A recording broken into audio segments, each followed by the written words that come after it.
मोमना इकबाल को जिस बात का डर था वही हुआ। उसकी और एमपीए की एक होटल में पिक्चर वायरल हो गई है। ओह, यानी कि ये रिलेशन जो था ये 100% एक्यूरेट ही था। एक्यूरेट ही था। और वो भी आप पूछेंगे नहीं कि कैसा होटल, क्या सीन, किस कुछ किस्म? तो पूछे ना आप इस बारे में। नहीं, कि खाना खा रहे होंगे ना बैठ के? अरे नहीं, हाँ। रिसेप्शन पर थे, जैसे कोई कमरा बुक कर रहे हो। कुछ ओह, छोटी मोटी पिक्चर नहीं है, एक तस्वीर ही पूरी कहानी रखती है। मतलब ये वो दूसरे वाला होटल था? मैं वो दूसरे वाला होटल था। अच्छा। जहाँ पर आप जाते हो रिसेप्शन पर जो है ना। अच्छा, वैसे ये जो पिक्चर है ना, ये ऐसे है जैसे किसी ने रैंडमली लियो, किसी ने देखा हो कि अच्छा यार ये दिखने में तो मोमना इकबाल लग रही है, कंफ्यूज भी हो, और उसने ना पीछे से ऐसे पिक्चर ले लियो तो उसका हाफ पोज आ रहा हो, वो जो है ये एमपी हैं वो नज़र आ रहे हो, वो होटल का सारा रिसेप्शन नज़र नहीं, आ रहा वैसे है। अगर ये लेटेस्ट पिक्चर होगी तो फिर तो ऑब्वियसली सीसीटीवी फुटेज से भी पता चल सकता है। लेकिन हाँ, अगर ये पुरानी पिक्चर है तो फिर 2 महीनों का मैक्सिमम डाटा होता है जितने भी सीसीटीवी फुटेज वाले होते हैं कैमरे, तो फिर शायद इसकी कोई इस तरह की रिकॉर्डिंग ना मिल सके। बट एक बात तो कंफर्म होती है कि वही जो बात हम कर रहे थे कि इनका आपस में फिज़िकल रिलेशन भी होगा। उसके अलावा आपने ये भी सुना था कि एनसीसीआईए ने इन दोनों से इनके मोबाइल तलब किए थे कि आप लोगों ने हमें अपने मोबाइल सबमिट करवाने हैं ताकि हम उनका फोरेंसिक कर सकें। दोनों ने उस टाइम पे अपने मोबाइल फ़ोन्स नहीं दिए थे। इवन के मोमना इकबाल जो कि जिन्होंने जो है अपनी एप्लीकेशन दी थी, वो इसमें जो थी विक्टिम थी, उन्होंने भी अपना मोबाइल फ़ोन उस टाइम पर नहीं उन्हें दिया। उन्होंने भी कहा ठीक है कुछ टाइम तक देती हूँ, एक दिन गुजरे, 2 दिन, अब फाइनली जाकर उन्होंने अब अपना मोबाइल फ़ोन दिया। अच्छा। और जो एमपीए थे उन्होंने भी आजकल में उन पर भी यही बात थी, लेकिन उनका कुछ कंफर्म नहीं पता, बट उन्होंने भी अपना मोबाइल फ़ोन सबमिट करवा दिया। यानी कि जो मतलब की चीज़ें होंगी वो सारी रख के बाकी तब तक डिलीट करके और फिर कुछ ऐसी मैनेजमेंट करके देखें। जब बट आप फोरेंसिक में तो पता लग जाता है ना कि कुछ फोरेंसिक डिलीट हुआ है या नहीं। थोड़ा सा लेंथी प्रोसीजर हो जाता है ना। और फिर दूसरी बात यह है कि जब आप किसी पे एलिगेशन लगा रहे हो तो आपको उसी टाइम अपने सारे प्रूफ भी सबमिट करने चाहिए। और प्रूफ के फोरेंसिक के लिए ज़रूरी है कि फिर आप अपनी डिवाइसेस भी जो हैं वो दे कर जाओ। और अगर एनसीसीआई ने भी प्रॉपर कार्रवाई करनी थी तो मेरे ख्याल से इतना टाइम तो देना चाहिए ही नहीं। एक केस आपके पास आया, वो केस कैसे आप लोग जो है ना उसको फिगर आउट कर सकते हो कि कौन ठीक था कौन गलत था जब आपने मौके पे डिवाइसेस ही रिकवर नहीं की? तो उस तो ये मेरे ख्याल से बड़ी अजीब बात है। खैर, उसके अलावा नुमान इस कहानी ने ना एक और रुख बदला है। वो सोर्सेस कुछ ये बताते हैं कि मोमना इकबाल को एमपीए की वाइफ की कॉल्स गई थी जब अच्छा। उन्हें पता लगा कि एमपीए का और मोमना का आपस में रिलेशन था, बट अब टूट चुका है और मोमना कहीं और शादी करनी है। तो उन्होंने कहा कि मेरे हस्बैंड ने तुम्हें जो भी गिफ्ट दिए हैं, तुम्हें जो भी कार्स और वॉचेस दिए हैं, जो भी तुम्हारे ऊपर 10 करोड़ रुपए उस इंसान ने लगाए हैं, वो वापस करो। वो वापस करके तुम किसी रिलेशन में आओ, हाँ। वरना मैं तुम्हारी पिक्चर्स वीडियोस वायरल कर दूंगी, हमारे पास ये चीजें हैं। नहीं, ठीक है वैसे ना। मोमिना उसकी जो एमपीए की वाइफ थी वो भी मतलब चाहती थी कि हाँ ठीक है अगर इसने गिफ्ट लिए तो ये शादी करे।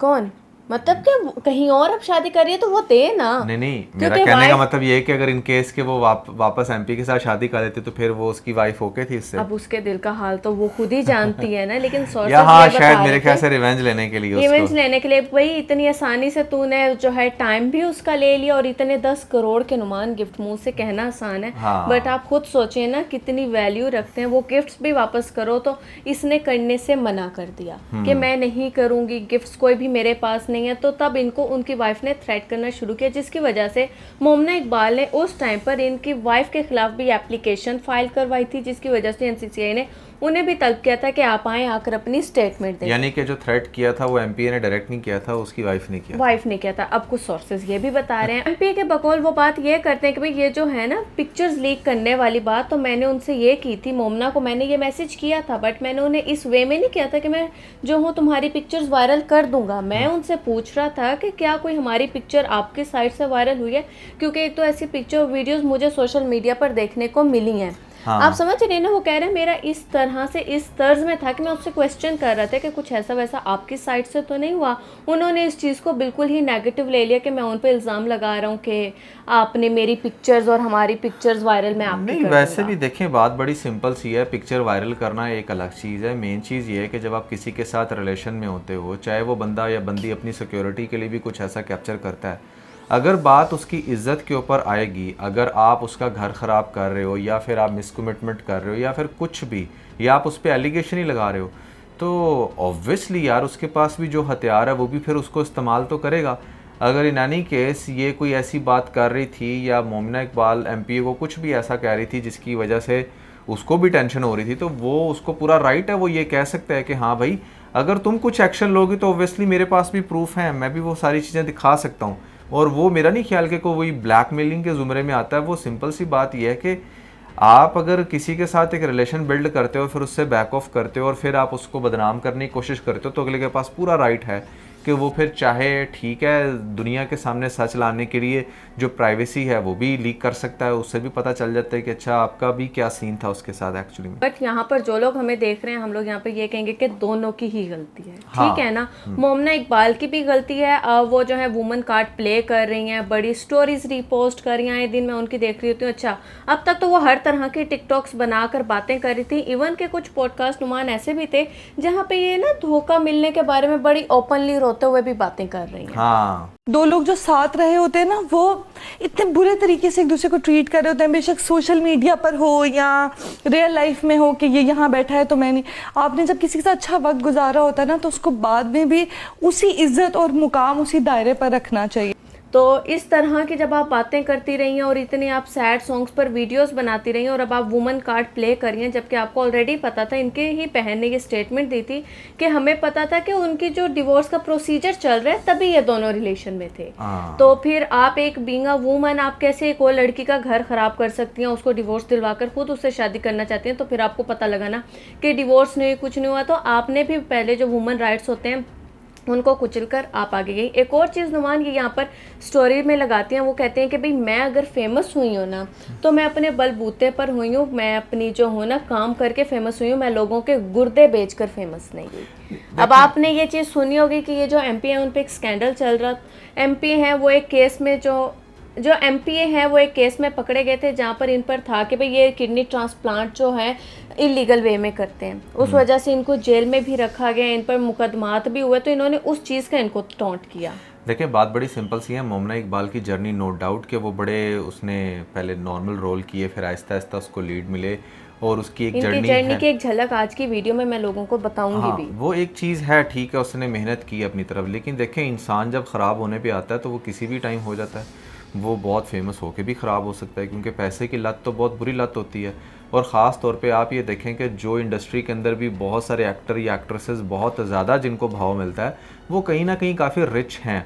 तो ये पैसे की लिमिटेशन भी जब सम टाइम आपके सामने आती है तो आई कैन इमेजिन कि हाँ एट सम पॉइंट आपने भी शायद सोचा हो कि क्यों ना मैं इस एमपीए को यूज़ करके मैं भी ज़रा अपने आप को थोड़ा पावरफुल करूं, मैं भी उन रोल्स पे काम करूं जिन रोल्स पे दूसरी एक्ट्रेसेस करके मुझे चढ़ाती हैं। ठीक है ना, इंसान के माइंड में कुछ भी चल सकता है, it's not a big deal. ठीक है आपने मेहनत की, नीचे से ऊपर आई, लेकिन ऊपर आकर भी आप कुछ गलत कर सकते हो, पहली बात।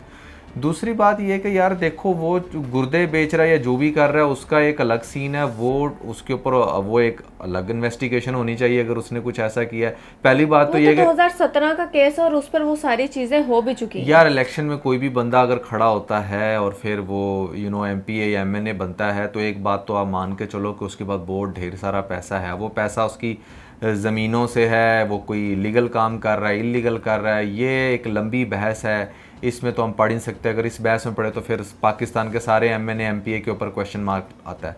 अभी बात हो रही है इन दोनों के रिलेशन की, और रिलेशन की बात बड़ी सिंपल है कि आप किसी भी टाइम पर किसी भी मौके पर हो सकता है कि फिसल गई हो जिसके बाद आपने ये काम किया हो। दूसरी तरफ जो एमपीए है ना, वो अब एक और बात की मुझे समझ नहीं आती, अगर एमपीए ने आकर वीडियो में बयान दिया है तो यार आप क्यों स्टोरी खेलने लग रही हो। ठीक है आपका भी काम है कि आप प्रॉपर कैमरा पकड़ो, कैमरे के सामने बैठ के एक दफ़ा वजाहत दो। आपका ज़िंदगी का मामला है, आपकी करियर का मामला है, आप कैसे सिर्फ स्टोरी लगा, और स्टोरी लगाने की रीज़न ये होती है कि कल को उसको झुटलाया जा सके, ये कहा जा सके अकाउंट हैक हो गया था और वो तो जी किसी और ने कर दिया था, या वो तो मेरी नहीं है, वो फेक है, ये इसलिए भी स्टोरी लगाते हैं। जैसे इन्होंने ऑन मीडिया इनकी जो सिस्टर बात करती हैं उसको अपनी एक स्टोरी में झुटला दिया कि मेरी सिस्टर के एंड से तो इस तरह की कोई बात ही नहीं हुई, जबकि वो उनका इंटरव्यू पब्लिक है आज भी, और मैंने अपनी लास्ट वीडियो में उसको प्रॉपर जो है रेफरेंस देकर आप लोगों को दिखाया भी। आप लोगों ने नहीं देखी वो स्टेटमेंट तो आप हमारी उस वीडियो में जाकर देख लेना। अब अगर आप लोगों ने ये स्टेटमेंट तो इसकी सुनी ना कि मैं अपने बलबूते पर फेमस हुई हूँ, तो अब मैं आपको थोड़ा सा झलक दिखाती हूँ कि अच्छा ये जो है मोमिना इकबाल वो आखिरकार इंडस्ट्री इंडस्ट्री में आई कैसी थी। मोमना इकबाल की एजुकेशन नुमान इतनी नहीं है, ठीक है। इन्होंने एक ऑफिस में जॉब करना स्टार्ट की जब और साथ साथ इन्होंने मॉडलिंग करना शुरू की। जब इन्होंने देखा ना कि यार एक डे की मॉडलिंग से मैं ऑफिस के पूरे मंथ जितनी जो है पैसे कमा पा रही हूँ, तो इन्होंने उस जॉब को छोड़ दिया और मॉडलिंग की तरफ आ गई। इनके अपने ही ये डिफरेंट इंटरव्यूज हैं जिसमें ये अपनी इंडस्ट्री की शुरुआत बताती। इनके एक्टिंग में कोई रुझान नहीं था, ये बस अपनी ब्यूटी को कैश करके मॉडलिंग करके ही पैसे कमाना चाहती थी। फिर इनको पार्लर वाली लड़की एक प्रोजेक्ट था, इनको उसके लिए अप्रोच किया जाता है जिससे इन्होंने मना कर दिया था। उसका OST बहुत मजे का था। जिससे इन्होंने मना कर दिया था कि मैं नहीं आऊंगी इस इंडस्ट्री में, मुझे शौक नहीं है। बट फिर भी वो कहते हैं ना कि बहुत सारे लोगों ने इन्हें फोर्स किया कि नहीं आओ, आप प्रीति भी हो, न्यू फेस है, और कुछ वो कॉन्सेप्ट इस तरह का है ड्रामे का कि हमें न्यू कमर्स की ज़रूरत है तो आप आए उसमें। फिर ये जब ट्राई करती हैं तो उसका OST और उस ड्रामे के कुछ सीन्स इतने वायरल होते हैं कि उस टाइम पे लोगों को इनकी एक्टिंग बहुत ज़्यादा पसंद आती है। फिर 1 by 1 ये साइड रोल्स के तौर पर आती गई और इन्होंने काफ़ी ना अपनी एक फेस वैल्यू बना ली। फिर इन पर कुछ कंट्रोवर्सीज इस तरह भी शुरू होती हैं कि जब इनके नए नए इंटरव्यूज शुरू हुए, एक जो सीनियर एक्ट्रेस है उन पर ये एलिगेशन लगाती हैं कि भाई मैं उस वक्त एक साइड रोल करती थी, तो मेकअप रूम में जब एक सीनियर लेडी आई है, मैं उनके एहतराम में खड़ी हुई उनको मिलने के लिए, तो उनको हक करने लगी हूँ तो उन्होंने मुझे करने नहीं दिया, मुझे साइड पर कर दिया।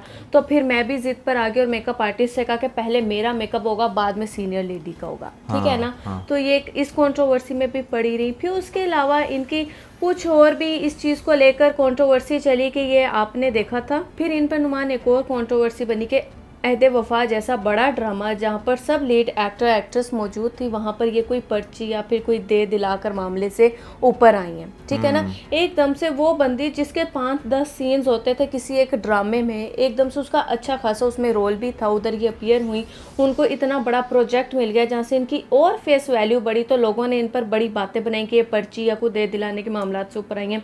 वो भी इन पर एक कॉन्ट्रोवर्सी बनती है। फिर सबसे बड़ी कॉन्ट्रोवर्सी बनती है इनके जेंडर को लेकर कि अच्छा ये जो हैं ये ख्वाजा सिरा हैं, जिस पर इस बात पर भी ये प्रॉपर आकर कोई वजाहत नहीं देती। इनकी तरफ से एक स्टेटमेंट आती है कि मैं लोगों को कैसे बताऊं कि मैं एक लड़की ही हूं, मैं ख्वाजा सिरा नहीं हूं। और उसके बाद जो सबसे बड़ी कंट्रोवर्सी बनी हुई है वो इनके MPA के साथ रिलेशन पर बनी हुई है। जब इन्होंने अपना मोबाइल फ़ोन नुमान ये इसलिए नहीं दे रही थी क्योंकि उसमें आपको पता है फिर और भी बहुत सारी प्राइवेट चैट्स होती हैं। अगर एक MPA के साथ इनका रिलेशन होगा तो पता नहीं कितने डायरेक्टर्स और राइटर्स प्रोड्यूसर्स के साथ भी होगा, कितने एक्टर्स के साथ भी ये हैंग आउट्स कर रही होंगी, कितने रिलेशन होंगे। जो इनकी प्राइवेट लाइफ प्रॉपरली ना वो NCCIA के सामने ओपन होती है। तो उस वजूहात की अपनी प्राइवेसीज की वजह से भी वो उनके साथ अपना मोबाइल फ़ोन नहीं शेयर कर रही थी। तो ये एक 1 लाइनर जो मैंने इनकी बताया जर्नी का कि ये इस तरह आप आती गई हैं और अब इनको कुछ ड्रामाज ऐसे मिलने लगे थे जिसमें ये मेन लीड पर आ रही थी, वो भी किसी मेन चैनल पर नहीं, वो साइड चैनल्स ही थे, ग्रीन एंटरटेनमेंट जैसे। नहीं बिल्कुल ऐसा ही है। तो जर्नी तो उनका बिल्कुल डेफिनेटली है, और मैं ये समझता हूँ जब आप फेमस होते हो कंट्रोवर्सीज तो फिर आप पे बनती ही हैं। मतलब यू नेम इट, कोई भी एक्ट्रेस को उठा लो उसके ऊपर अब आपको कंट्रोवर्सी नज़र आ ही जाएगी। मेन बात यह है कि ये मुद्दा आपने उठाया, और मैं समझता हूँ कि अगर आप इसमें आप बड़ा कॉन्फिडेंट थी तो आपको वीडियो में आकर बात करनी चाहिए थी, स्टोरी नहीं खेलना चाहिए। और अब चूँकि मामला वैसे भी कोर्ट के अंदर है तो विल सी कि कोर्ट इसके ऊपर क्या जो है वो अपना वर्डिक्ट देता है। और चूँकि अब ये डायरेक्ट फाइट इनकी MPA के साथ है और उसको जो भी डैमेज होगा, क्योंकि डैमेज तो होगा चाहे जो भी है, उसे 4 लोगों ने वोट दिए हैं, और अगर आप वोट उसको नेक्स्ट टाइम नहीं पढ़ते तो वो देखे ना, वो तो आपका लाइफ टाइम दुश्मन बन गया। और वो दुश्मन भी ऐसा नहीं है कि जिसने चूड़ियाँ पहनी हुई हैं वो फिर कुछ भी कर सकता है। और इसी तरह से मामला जो है ना वो ख़राब होते हैं और आगे से आगे बढ़ते हैं। और इसी तरह से अगर नुमान इनको कोई मेन प्रोजेक्ट नहीं मिलता है इनकी अपनी ही इस सारी चीज़ की वजह से कि नहीं इस बंदी के पीछे तो इस तरह के लोग पढ़ चुके हैं और हम इस तरह अब इसको क्यों मेन प्रोजेक्ट हैं, तो इनका करियर भी काफ़ी ज़्यादा हिट होता हुआ नज़र आ रहा है इस कंट्रोवर्सी के बाद। क्योंकि अगर आप देखें ना, ये जिनकी भी स्टोरीज पोस्ट कर रहे हैं वो सब कौन है, साइड एक्टर एक्ट्रेस हैं, ठीक है ना। किसी मेन ने भी, जैसे दानिश तमूर हो गया या फिर आयजा खान हो गई या और भी बहुत सारे ऐसे वहाज अली टाइप, इन जैसे लोगों ने इसकी स्टोरी रिपोस्ट नहीं किया। आप जितने भी देखें वो साइड एक्ट्रेस हैं। जैसे बानो करके वो बंदी है, मेहरबानो, ठीक है, वो मेहरबानो ने इसकी स्टोरी पोस्ट की। वो खुद कितनी कंट्रोवर्सीज का शिकार रहती है, उसका कैलिबर किस तरह से इंडस्ट्री में जाना जाता है आप सबको पता है। तो इस टाइप के लोग इनकी स्टोरी रिपोस्ट कर रहे हैं, जिनको ये भी शो करवाते हैं। असल में बात बड़ी सिंपल सी है, किसी भी फील्ड में किसी भी इंडस्ट्री में ना ग्रुप्स बने होते हैं, ठीक है। तो शोबिस के अंदर भी ग्रुप्स बने होते हैं, जो अपने आप को सीनियर समझते हैं उन्होंने अपने इवन के व्हाट्सएप ग्रुप्स भी अलग बनाए होते हैं, और जो अपने आप को समझते हैं कि नहीं जी हमारा ये ग्रुप है, सपोर्टिंग का अलग ग्रुप है, या जिन लोगों को लगता है कि नहीं हम ज़्यादा डिज़र्विंग हैं उनके अपने अपनी, तो इनके ना अपने अपने ग्रुप्स होते हैं, ठीक है, इनकी अपनी अपनी टीम्स होती हैं। तो किसी भी ऐसी सिचुएशन में ये सब लोग फिर एक दूसरे को सपोर्ट कर रहे होते हैं, ठीक है।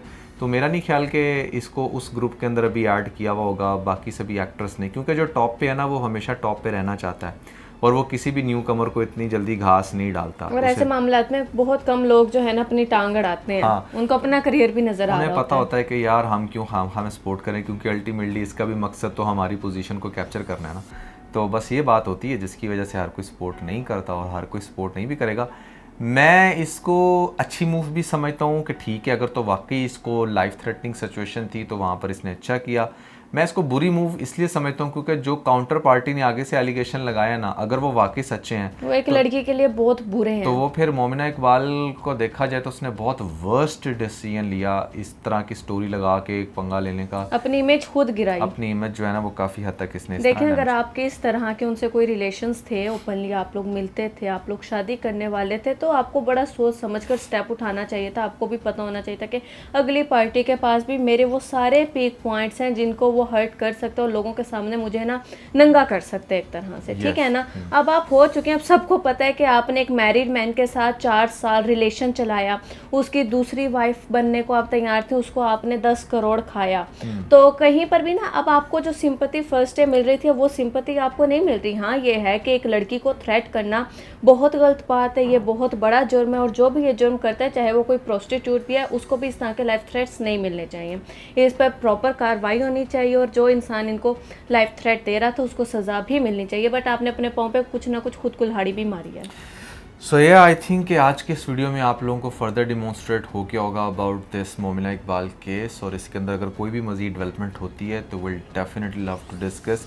आप लोगों के इसके बारे में क्या थॉट्स हैं, please let us know in the comment section. और here is the bold couple episode 270 I guess. Never forget to like and share. इसके साथ अपना बहुत सारा ख्याल रखें।